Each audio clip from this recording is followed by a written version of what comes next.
nós temos uma lição muito interessante que vai falar sobre o eu crucificado, sobre o fruto do Espírito. E é interessante nós observarmos que a palavra do Senhor está muito clara. Em Gálatas você consegue ler o fruto. Não são frutos, não está no plural. A Bíblia é muito precisa quando ela quer dizer alguma coisa. As obras da carne são várias, inúmeras quase, e estão no plural. Cada uma delas é separada. A pessoa pode desenvolver uma obra da carne e não desenvolver outra. Pode se especializar, em algumas delas. Já o fruto do Espírito não, ele é indivisível. E o principal dele é o amor. E todas as outras qualidades que virão, muito obrigado, meu irmão. Todas as qualidades que virão a partir daí são ligadas ao amor. São expressões do amor em qualidades diferentes. Nós vamos observar isso hoje. Para a gente iniciar e entender alguns conceitos que nós vamos falar mais adiante, é necessário a gente fazer alguma retomada de algumas lições que nós já tivemos atrás, inclusive a lição da semana passada, que já foi ministrada muito bem, por sinal. Nós temos aqui a primeira, nós temos que ter um conceito que é justificação. O que é a justificação? Através dos méritos de Cristo, da obra de Cristo, Deus nos justificou. Nós estávamos perdidos, cobertos de pecado, cheios de problemas, mas Deus, pela sua misericórdia, pelo seu amor, estendeu esse amor a nós através de Cristo e nos justificou, ou seja, cobriu nós com o seu sangue, cobriu a nossa culpa, não existe mais culpa. Então Deus olha para nós e nos vê justificados. O próximo passo a partir daí, que é o que nós estamos vivendo, é a santificação. Aqui vai falar muito sobre o fruto do Espírito.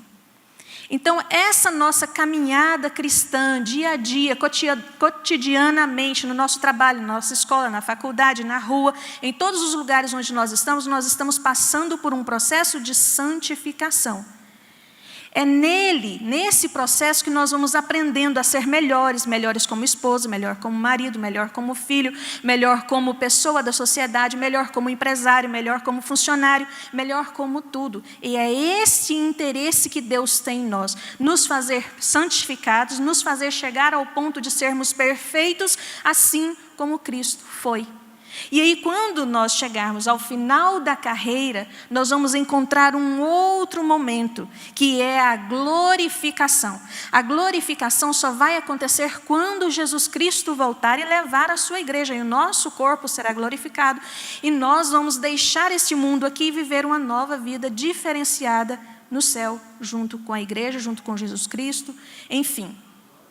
Só que nós percebemos nos dias de hoje algumas pessoas que querem ser glorificadas aqui. Não entenderam que isso é tempo futuro. Então a gente tem que virar para ele e falar, espera aí, calma, não é agora não, é depois. Então existem alguns pregadores, alguns cantores, algumas pessoas no nosso meio que já querem ser glorificados agora. Talvez porque tem medo de o nome deles não estarem na lista lá, de quando vão ser glorificados. Então já quer ser glorificado logo, Vai que... digamos, Então, nós temos que entender agora uma coisa muito interessante. O que é o fruto do Espírito e o que são as obras da carne. Muito rapidamente, para a gente poder entender lá na frente alguns conceitos. Primeira característica do fruto do Espírito, ele é produzido pelo Espírito Santo.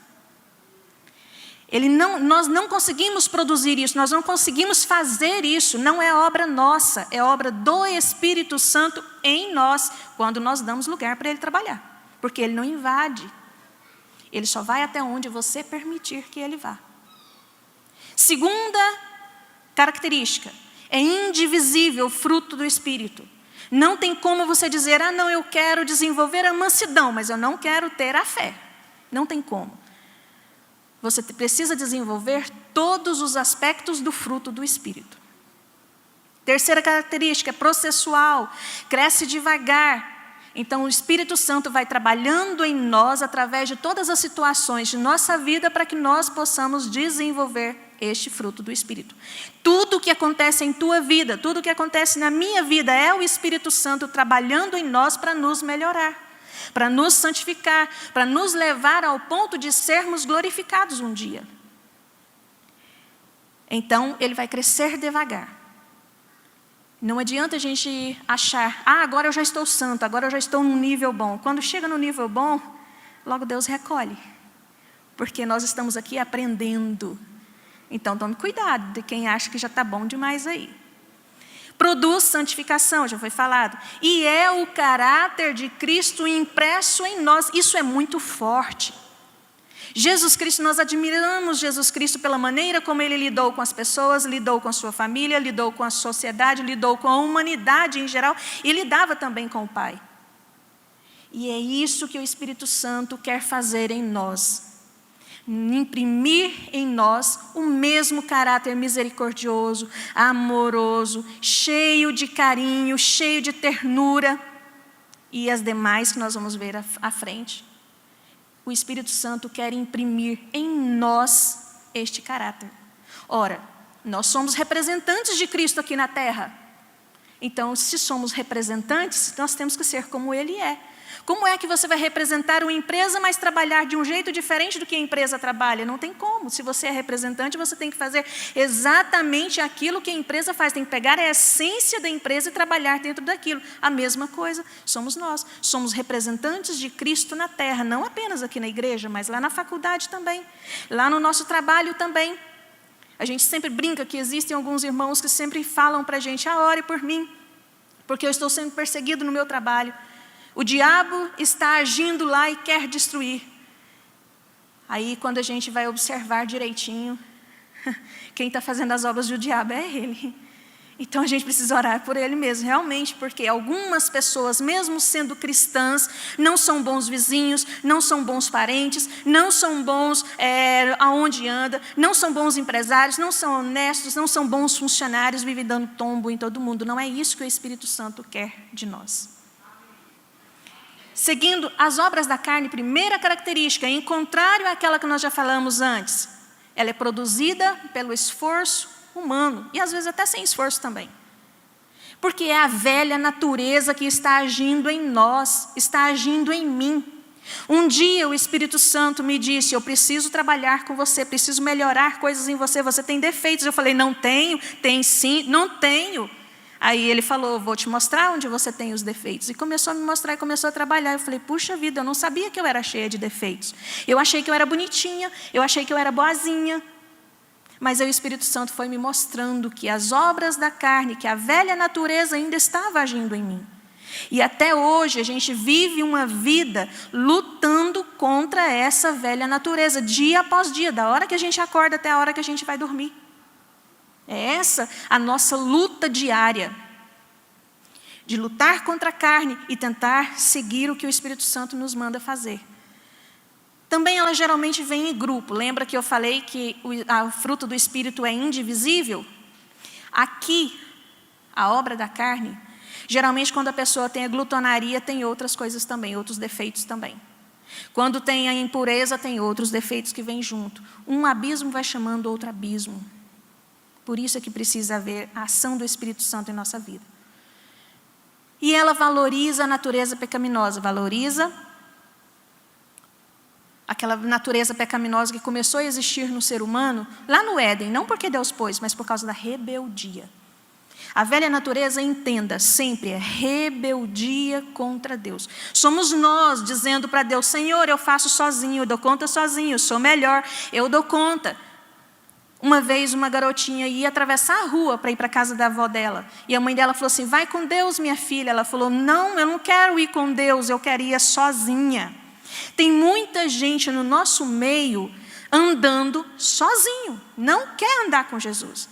A gente fala, vai com Deus, que Deus te acompanhe. Não, eu quero sozinho, eu quero fazer isso sozinho, eu quero escolher isso sozinho. Eu sou capaz, eu consigo sozinho, não preciso de Deus aqui.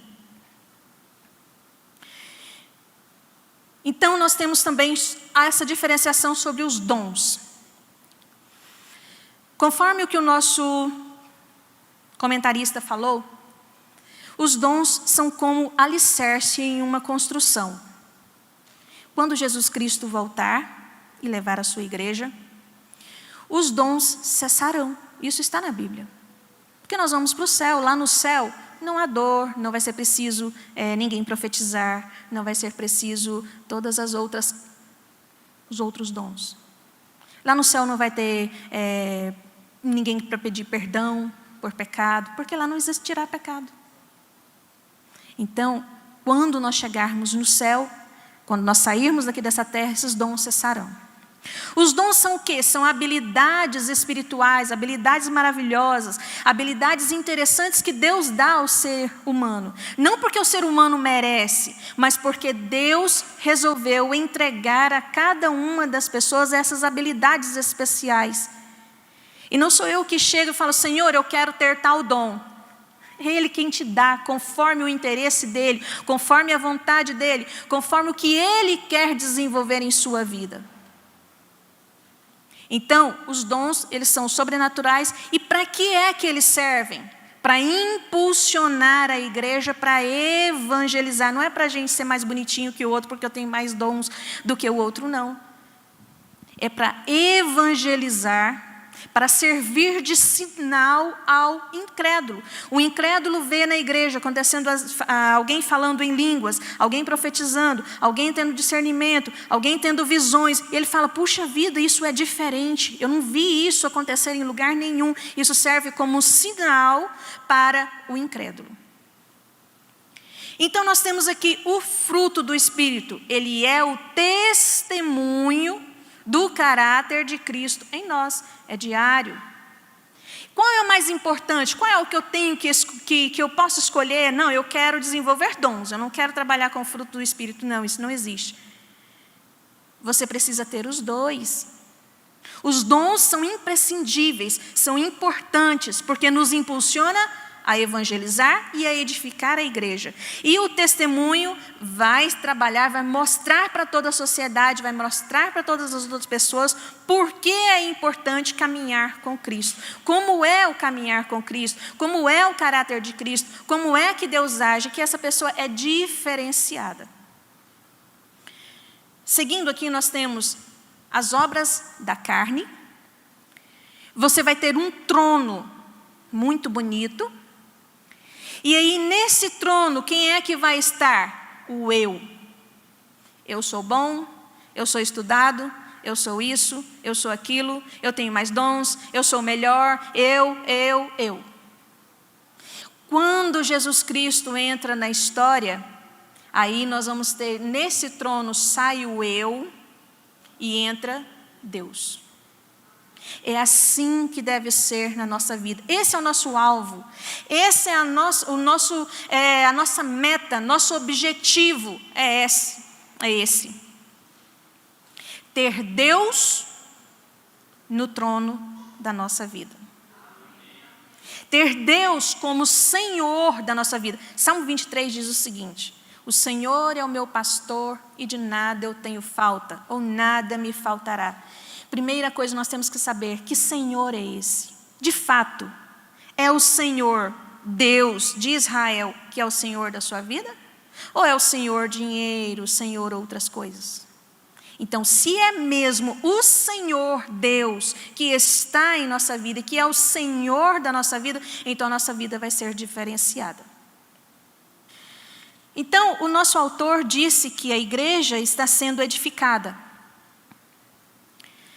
para um dia encontrar com Cristo. Mas os dons são os andaimes que estão ao redor da igreja, fazendo com que ela seja edificada, dando suporte para que essa construção não desmorone. Quando Jesus Cristo voltar, como eu já citei anteriormente, esses dons cessarão, porque não haverá necessidade deles no céu.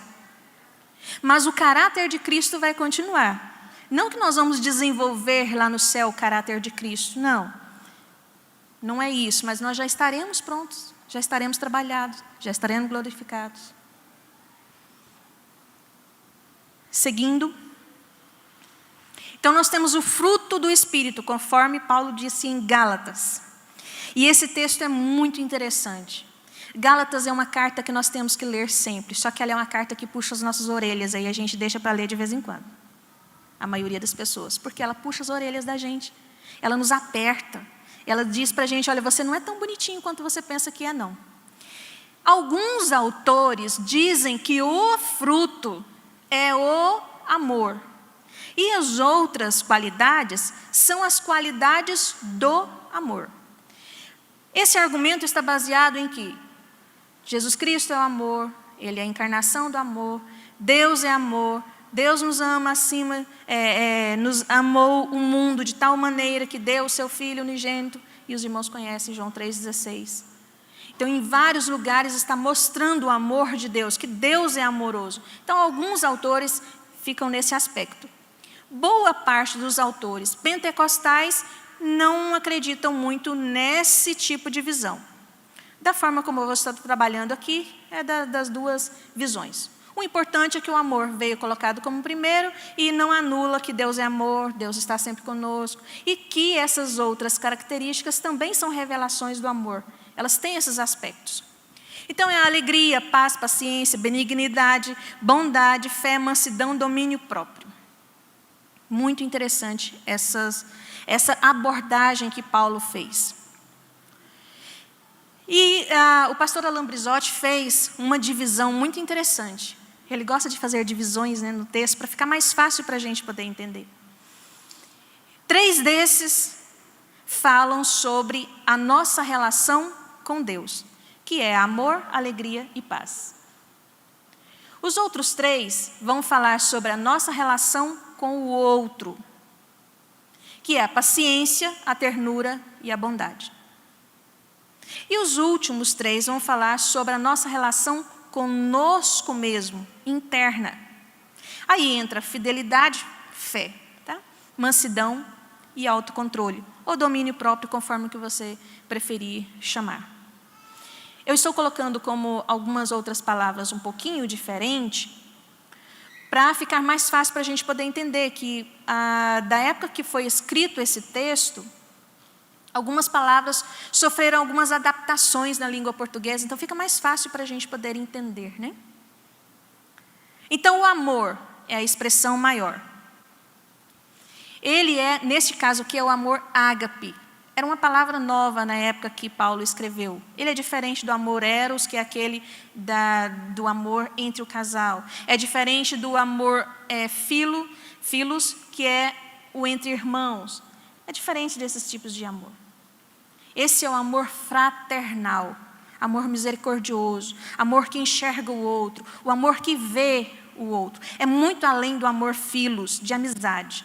Ele vê pessoas que são além do nosso círculo de amizade, além do nosso círculo de convivência. Ele também é imutável, sacrificial e ele é espontâneo. Aqui entra o amor que existe na família, que existe entre o casal, né? O que já foi dito antes. O amor tudo suporta, tudo espera, tudo ele aguenta, tudo ele está junto, ele é paciente, ele é tranquilo.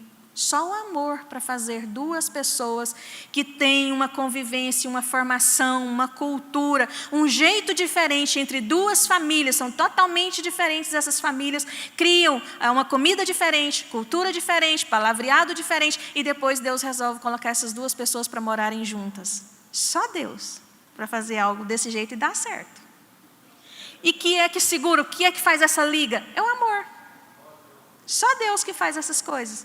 Pega uma pessoa lá do sul, pega outra pessoa lá do norte, junta os 2 e dá certo. É o amor. É o amor também que nos faz suportar aquele vizinho chato que liga a televisão bem alto às 3 horas da manhã. Ou que fica no toque, toque, toque, toque, toque com o salto do sapato no andar de cima. É só o amor que nos faz suportar isso, não ligar, não pegar o cabo da vassoura e bater lá no teto e falar, para com isso aí. É o amor que nos faz olhar para o outro e nos colocar no lugar do outro. É o amor que nos faz ver alguém que está na rua e pensar, será que essa pessoa comeu hoje? Será que ele tem uma coberta? Será que ele tem uma roupa para se vestir? É o amor que faz isso. E agora vem uma coisa que aperta. Esse amor ama até os inimigos. Já pensou? A pessoa está te provocando, a pessoa está fazendo mal contra você, mas este amor do fruto do Espírito faz você não revidar. Faz você orar por ele, quando na verdade você estava com vontade. A velha natureza manda você ir lá e tomar satisfação. Mas o amor do fruto do Espírito faz você se ajoelhar e orar por ele e pedir por misericórdia. Aí vem em seguida a alegria, que eu vou trocar a palavra aqui por contentamento. Fica mais fácil para a gente entender, né? A alegria, às vezes, a gente pensa que é aquela da festa, mas esse aqui é aquele contentamento interno. Pode o mundo inteiro estar desabando, mas eu estou contente.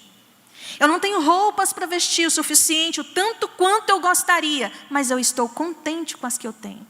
Eu não tenho tantos sapatos quanto a outra irmã da igreja, e isso mexe com as mulheres, mas eu estou contente com os sapatinhos que eu tenho.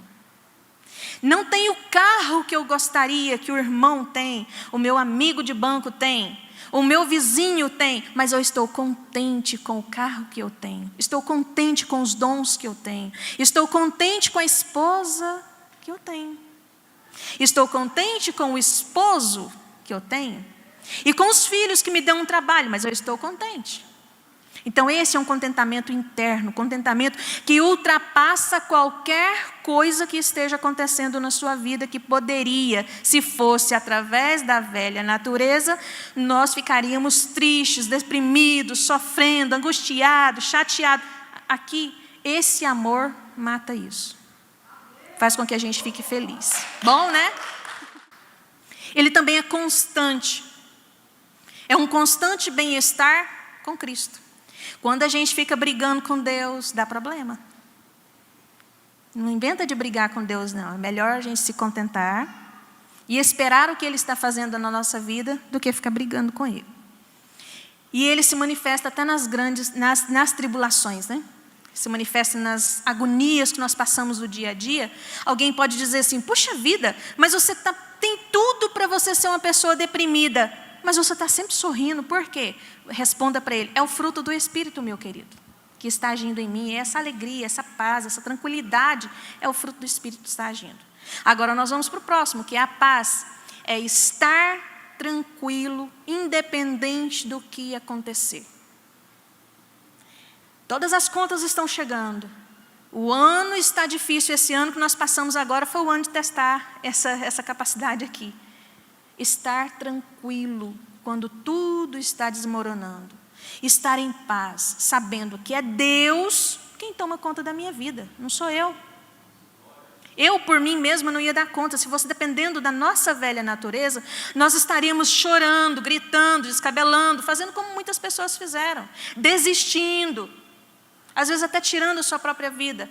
Mas este fruto aqui, essa característica, essa dimensão do fruto do Espírito, que é a paz, nos faz estar tranquilos. Não, irmão, isso vai passar. Está difícil mesmo, realmente, está complicado. Não é ser inocente, viu? É ter consciência plena do que está acontecendo. Mas que é Deus que está no controle. Se Ele está no controle, fica tranquilo. Leva de boa, porque Deus vai tomar conta. É uma paz íntima e perfeita com Deus. Você não está brigando com Deus, não está jogando no rosto dEle, não está colocando Ele na parede. Acho engraçado quando alguém diz isso, né? Aí eu tenho que colocar Deus na parede. Puxa vida. A hora que Ele resolver te colocar na parede, vamos ver se você aguenta. Não aguenta. Então, às vezes, nós somos arrogantes, nós somos meninos mimados. Sabe aquele filho da gente quando está dando birra? Somos nós, às vezes, diante de Deus, dando birra. Aí Deus olha e fala assim, eita, vou ter que dar um conserto. Aí Ele começa a trabalhar na nossa vida. É paz com Deus, paz consigo mesmo e paz com os outros. Aqui aperta. Vamos lá, paciência ou longanimidade, eu vou chamar de paciência. Essa ela é muito testada nos dias atuais, é muito testada na nossa vida cotidiana, no nosso casamento. E quando a gente pede alguma coisa para Deus, essa aqui é bastante testada. É saber esperar em Deus. Porque ela está muito relacionada com a paz. Se é Deus que está no caminho, se é Deus que está tomando conta, então eu vou ficar tranquilo. Eu vou esperar. A minha bênção está chegando. O dia está difícil hoje, mas amanhã vai estar melhor. Está complicado esse ano, mas o ano que vem vai ser melhor. Daqui a 6 meses nós vamos nos recuperar. Daqui a 6 meses nós estaremos bem. Então é aquela certeza de que nós não estamos perdidos. Nós não estamos abandonados, não estamos deixados para trás. Esse aqui é o que nos faz suportar as grosserias dos outros. É a paciência. Às vezes a gente ora, Deus me dá paciência. Ele vai te possibilitar passar por dificuldades. Por quê? Ele vai treinar a sua paciência. Ele não vai chegar a te dar um pote de paciência de uma vez e jogar em cima de você. Não, ele vai treinar a sua paciência para você saber exercitá-la. É a paciência que nos ajuda. Eu gosto sempre de ir fazendo relações com o que nós vivemos no dia a dia. Nós, esposas, limpamos a casa, deixamos tudo arrumadinho. Aí o marido e os filhos entram, deixa a chave no lugar, máscara no outro, tênis no outro dia e tal. É esse fruto aqui, essa dimensão aqui que vai nos fazer ter paciência. Ir lá recolhendo tudo, pegando tudo, guardando tudo, em amor. Por quê? Essa aqui é o amor em exercício. O amor em paciência. É ela também que vai nos ajudar a esperar em Deus as coisas que nós queremos. Eu tinha 8 anos de idade. E uma tia minha, missionária Sueli, talvez um dia vocês tenham o prazer de ouvi-la cantar ou pregar. É uma bênção de Deus. Eu fiz uma lista e falei, tia, eu quero casar. 8 anos. Mas eu não vou casar se não for um homem dessas características nessa lista aqui. Se não tiver, eu não caso. Ela falou, muito bem. As 3 primeiras coisas da lista, que era um homem rico, bonito e inteligente. Aí ela falou assim, olha, e mais 18 características. Ela falou, puxa vida, minha filha, se você achar isso aí, me avisa, porque eu quero também. Então, ela falou assim, vai diminuindo essa lista. E foi trabalhando comigo até eu chegar. Ela falou, escolha 6 características que são imprescindíveis para você. Eu não posso dizer isso para você quais são. É você quem tem que saber. E eu fui tirando as coisas da lista. Aí foi sumindo, né? Muita coisa dessa. Fui colocando lá as características. Acabei ficando com 8. Alguns dias depois eu falei, tia, minha lista está pronta. Tem 8 características. Essas eu não abro mão. Ela falou, então agora você vai fazer uma lista com a mesma quantidade de defeitos que você está disposta a suportar. Essa doeu. Irmãos, eu demorei mais de mês para fazer essa lista, do que eu estava disposta a suportar. Aí depois ela falou, agora você vai fazer uma lista com as suas qualidades. Rapidinho eu fiz, questão de minutos. Aí ela falou assim, agora você vai fazer a dos seus defeitos. Meu amigo, foi quase 1 ano. Eu não achava defeito. Eu tive que perguntar para algumas pessoas, eu tenho algum defeito? E eles foram falando. Que a gente não vê o defeito da gente, né? E aí comecei a orar com 8 anos de idade. Eu me casei com 32. Só casei com um homem que tinha as qualidades que estavam naquela lista. Muitos rapazes orei muito, orei bastante. Todas as minhas orações, todas. Até a oração de aniversariante eu falava, Deus, o Senhor está lembrando da lista, né? E eu falava a lista, falava, Senhor, eu quero isso, isso, isso, isso. Até a cor do marido eu pedi. Deus procurou no estado de Goiás inteirinho, não achou, foi lá no Pará. Aí ele falou assim, vamos ali, Reginaldo, tem uma obra para você. Não é muito grande a obra não, mas vai te manter ocupado. Irmãos, eu orei bastante. Eu orei bastante, agora eu estou na fase de vigiar. Vigie, que é uma beleza. Brincadeira, viu, irmãos? Então, se você pedir alguma coisa ao Senhor, tenha paciência. Eu poderia ter desistido antes.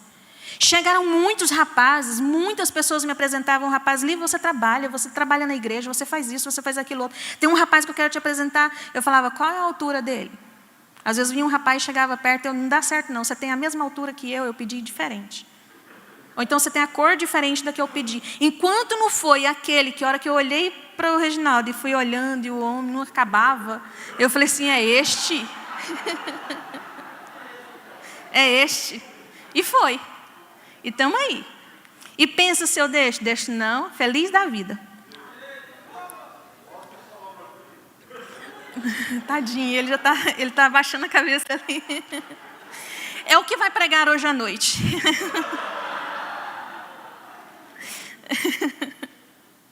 Ternura e benignidade. Irmãos, engraçado. Deus é fiel demais. Até os defeitos que eu falei que eu estava disposta a suportar, pois é igual. As qualidades que eu pedi, ele tem as qualidades que eu pedi. Tem hora que eu viro e falo assim, não pode.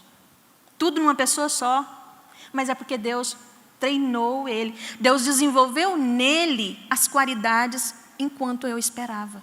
Mas eu estava esperando, confiante na segurança que Deus ia me entregar. Se por acaso não surgisse esse homem, eu não ia casar. Mas surgiu. Então, se você pedir alguma coisa a Deus, apresente o que você quer. Mas tenha plena confiança. Pode demorar a vida, mas Deus vai te entregar do jeito que você pediu. Ternura e benignidade é fazer o bem. É um amor compassivo. Aquele que faz você olhar para o outro e falar, parece que o irmão está triste hoje, vou orar por ele. Parece que aquela pessoa está passando por alguma dificuldade, eu vou me dispor e dizer, eu posso ajudar? Posso fazer alguma coisa? Eu estou aqui, viu? Estou à disposição. Se você precisar, eu estou aqui. É aquele que faz você perguntar, irmão, você está bem? E quando a pessoa começa a descarregar aquela enxurrada de reclamações, ele está ouvindo. E diz, então, tudo bem, o que eu posso fazer para resolver esses seus problemas? Então, essa é a ternura, é o olhar com misericórdia. É o mesmo que Jesus Cristo olhou para a multidão que estava acompanhando ele o dia inteiro, debaixo do sol quente, andando para lá e para cá, ouvindo as mensagens dele, mas estavam com fome. Aí ele falou assim, dê comida para esse povo. E aí ele multiplicou os pães e falou, esse povo precisa ser alimentado espiritualmente, mas no corpo também. E aí ele montou estratégias de como é que essas pessoas seriam cuidadas. Irmão, quando você chegar na igreja e ver uma área que precisa ser trabalhada, quando você fala assim, olha, essa igreja está precisando evangelizar mais, não é para as outras pessoas evangelizar, Deus está tocando você, Ele está mostrando para você aonde é que tem a necessidade. Ele não mostrou para os outros, Ele mostrou para você, então é você que Ele vai usar ali. E não espere o pastor chegar e te entregar o cargo para aquilo. Comece a evangelizar sozinho. Se você viu essa necessidade, comece a evangelizar sozinho. Comece a fazê-la sozinho. E também procure os líderes e fale, olha, eu percebi isso aqui assim. Vocês estão atentos a isso? Porque às vezes o líder não fez porque ele não sabia dessa necessidade. Deus está te usando, está te tocando para que você ajude a igreja a crescer. Seja edificada. Essa é a virtude que gera gentileza. É o amor misericordioso. A bondade, que é muito ligada com essa ternura. A ternura é olhar para o outro, sentir a necessidade do outro. A bondade é praticar aquilo para que possa atender o que você percebeu no outro. É o amor em ação. É o amor em doação. É doar-se. Ele é a prática do bem. Prática diária. Alguém te respondeu mal, você responde bem. Alguém fez mal para você, você vai responder de forma diferente. Até que aquela pessoa vai cair em si e falar, puxa vida, eu não posso continuar agindo assim com ele, eu tenho que mudar a minha forma de agir com ele. Deus nos capacita para fazer o bem, sempre. A fidelidade, que é a fé,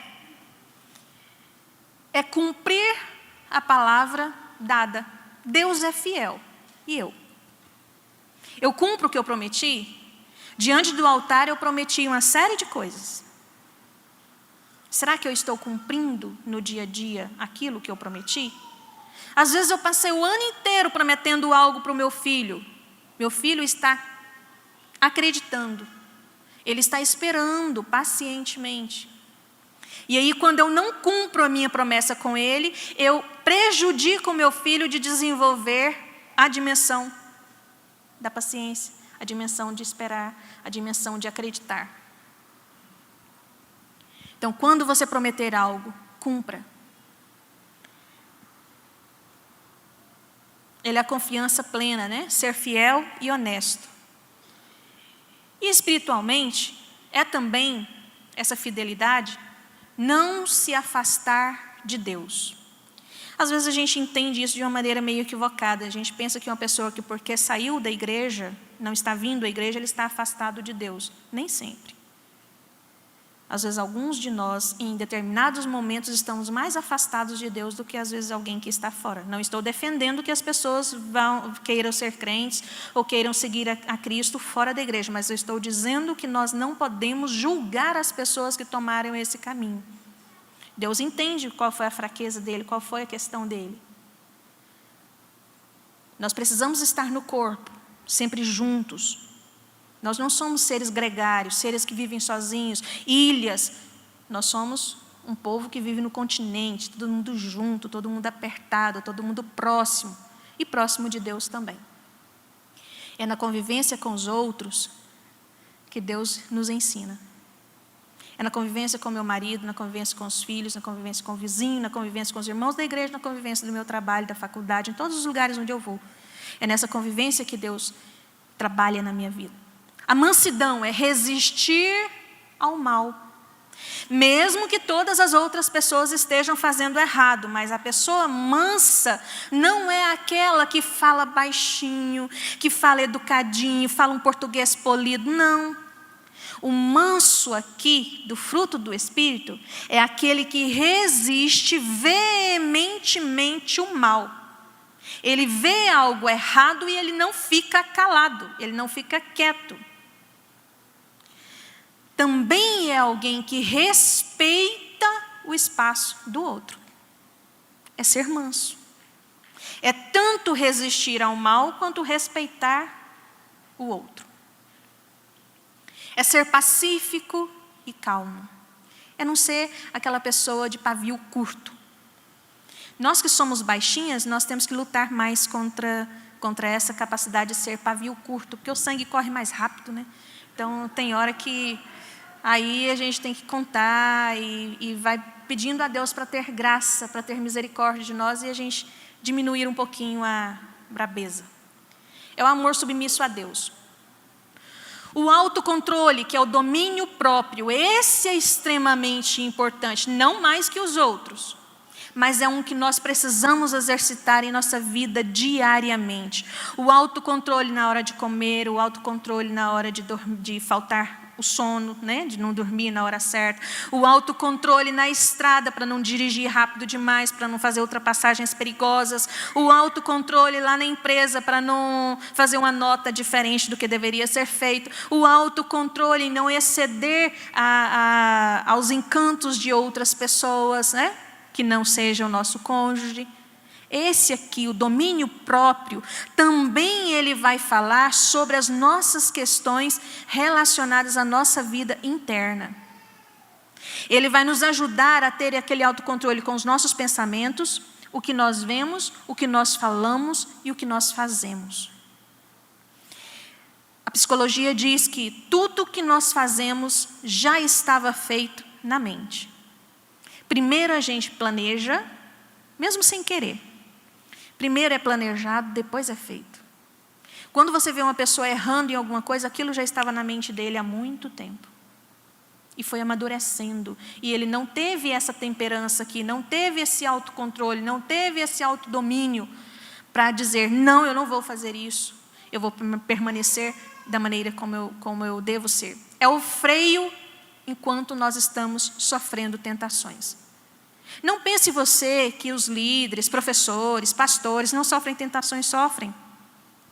Não pense você que os grandes empresários não sofrem tentações, sofrem. Não pense você que crianças não sofrem tentações, sofrem também. Idosos sofrem essas tentações. Jovens, senhoras, mulheres, homens, todos nós estamos sujeitos a sofrer tentações. Só que alguns vão resistir e vão dizer, aqui não. Eu posso até talvez errar lá na frente, mas agora não. Eu sou diferente porque eu tenho o caráter de Cristo em mim. Eu preciso agir diferente. Eu preciso mostrar uma forma diferente de ser, de viver e de agir, de pensar. Ele é aquele que avalia quais são as prioridades da nossa vida. Envolve pensamentos, palavras e atos. As nossas conclusões. O tópico 1 disse: o fruto do Espírito revela o crente que vive sob o domínio do Espírito Santo. Foi isso que o tópico 1 da lição falou. Nós já falamos isso aqui. O tópico 2 veio dizendo: os dons espirituais e o fruto do Espírito têm a mesma fonte, que é o Espírito Santo. Também falei isso o tempo todo aqui. E ambos glorificam a Deus. Os dons e o fruto. Nenhum é mais importante que o outro. Eu não posso escolher um e determinar que eu não vou fazer o outro. Ambos são importantes, necessários na nossa vida, na nossa caminhada cristã. E são para glorificar a Cristo, não ao homem. Porque se glorificar ao homem, volta aquela história do trono que eu falei lá atrás, que eu coloquei o eu no trono e tirei Deus. O tópico 3 nos disse que o abuso da liberdade cristã e o legalismo, ou seja, aquela pessoa que é muito dura, que é só a lei, não, isso não pode, isso não pode, não pode. Não podemos nem ser livres demais e nem não pode, não pode, não pode. Isso é ser legalista, tá? O não pode. Tanto um quanto o outro revela a oposição entre a carne e o espírito. Pois ambos levam as pessoas à falta de amor e à desunião. Toda vez que você vê alguém que vive brigando, vive encrencando, vive com problemas com outras pessoas, normalmente a questão do fruto do Espírito está deficiente nele. Normalmente. E, enfim, por fim, né? O pensamento norteia o crente. Uma mente carnal gera um comportamento carnal. E isso traz morte. Uma mente espiritual gera comportamento espiritual. E isso traz vida e paz. Alegria, contentamento, ternura, misericórdia, amor. Traz tudo isso. E traz as bênçãos de Deus, atrai as bênçãos de Deus. Não é por esforço nosso, é porque Cristo, o Espírito Santo, age em nós e nos ensina a viver de uma forma diferente. Meus irmãos, muito obrigado pela atenção de vocês. Foi muito bom estar aqui hoje. E eu espero ver os irmãos em breve. Podemos orar? Pode ser sentado mesmo como você está. Meu Senhor Jesus, nós não somos nada. Não somos ninguém, nós reconhecemos isso. Nós pedimos ao Senhor que pela sua misericórdia, pela sua graça, o Senhor tome o nosso coração que nós estamos entregando a Ti agora. Todos os nossos pensamentos, nossos sentimentos, tudo está nas Tuas mãos neste momento. Nos ensine, Senhor, a andar de uma forma diferente, a sermos melhores e a Te servir de uma forma correta. Senhor, nós não queremos ser superiores a ninguém, nem mais santos, nem melhores que ninguém. Nós queremos unicamente glorificar a Ti. Essa é a nossa meta de vida. É isso que nós queremos. Por favor, nos use em todos os lugares onde nós formos. Que mesmo que a gente não fale palavra nenhuma, que as pessoas vejam o Seu Espírito Santo agindo em nós. Muito obrigada, meu Deus. Eu sei que o Senhor vai nos ouvir. Obrigada. Nos use na sua presença. Amém. Muito obrigada.